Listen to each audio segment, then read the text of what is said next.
السلام عليكم ورحمة الله وبركاته. أهلا بكم في قناة أم عبد الله مع الأدوية النبوية. أختي الكريمة، أختي الحبيبة، أخواتي الأحباء الكرماء الأعزاء الأفاضل، كيف حالكم يا حبايبي؟ يا رب تكونوا بخير وسعادة إن شاء الله، وكل الخير وكل السعادة كلها في تقوى الله وطاعة الله.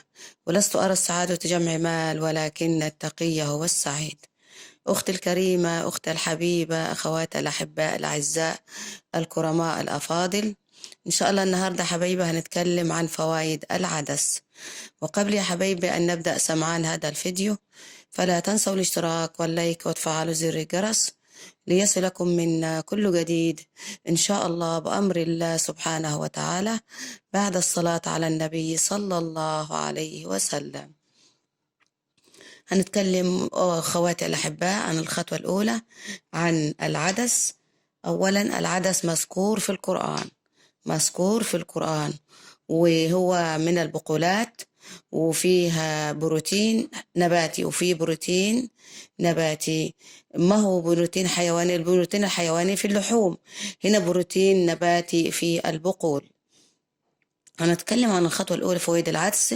أولا هو مذكور يا حبايبي في القرآن، ربنا ذكره في القرآن في سورة البقرة.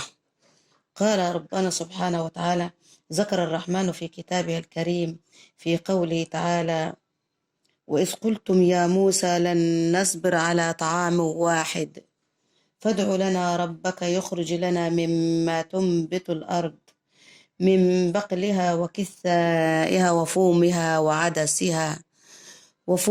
وعدسها وبصلها. يعني البصل كمان، صدق الله العظيم، البصل كمان مذكور في القرآن، والعدس مذكور في القرآن، والبقولات مذكورة في القرآن، ربنا ذكرها في القرآن، والعدس مذكور وعدسها مذكور في القرآن. سبحان الله العظيم. يعني العدس فيه بروتين، فيه بروتين نباتي، والعدس مفيد لحاجات أخرى.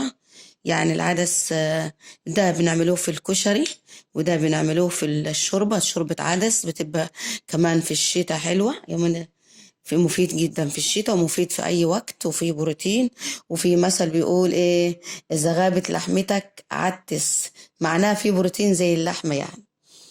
فيا حبايبي هنتكلم، يعني انتوا اخواتي، ونتكلم بصراحة. واللي مش يعني بشك في حاجة عن تجربة، يعني اللي مش عارف حاجة، أو قصدي يعني مش اللي عارف، اللي شاكك في حاجة يجربها يعني. وهو مرم للعظم، شوربة العدس ترم العظام، وحلوة للي عنده كسور، وحلوة للي عنده إشعار في العظام، فالعدس مفيد للعظام كمان.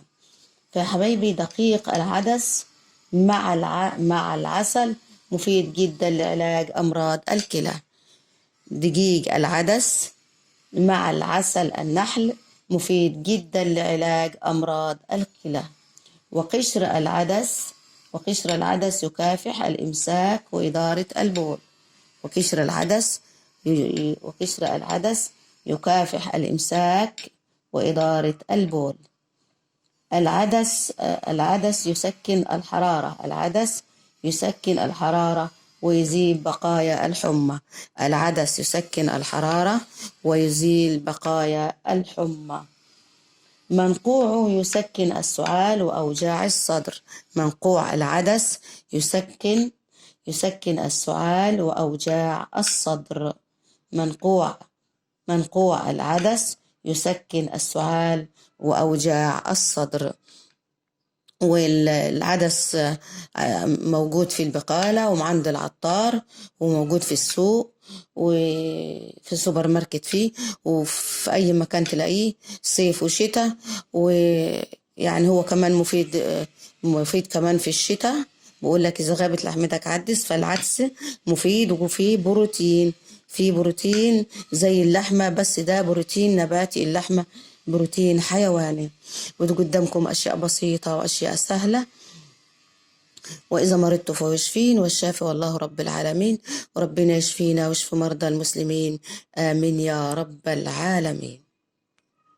قال الرسول صلى الله عليه وسلم: من كان يؤمن بالله واليوم الآخر فليقل خيرا أو ليصمت.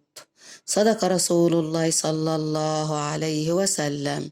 وإذا عجبكم هذا المشهد يا حبايبي فلا تنسوا الاشتراك واللايك وتفعلوا زر الجرس ليصلكم منا كل جديد إن شاء الله بأمر الله سبحانه وتعالى.